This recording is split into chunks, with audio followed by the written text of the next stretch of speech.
পাইপের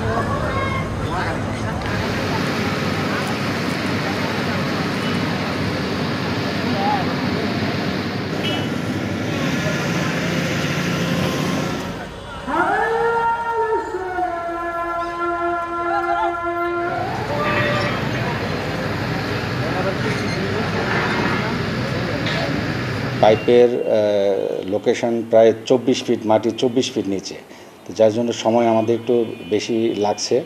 তো আমরা চেষ্টা করছি যে কিছু কিছু এলাকায় গ্যাস স্বল্প চাপে আমরা গ্যাস দেওয়ার জন্য। ইতিপূর্বে বিবিএ প্রকল্পের আওতায় ঠিকাদার প্রায় 27 বার আমাদের পাইপলাইন ক্ষতিগ্রস্ত করছে, তাতে বেশ প্রচুর গ্যাসের অপচয় হয়েছে।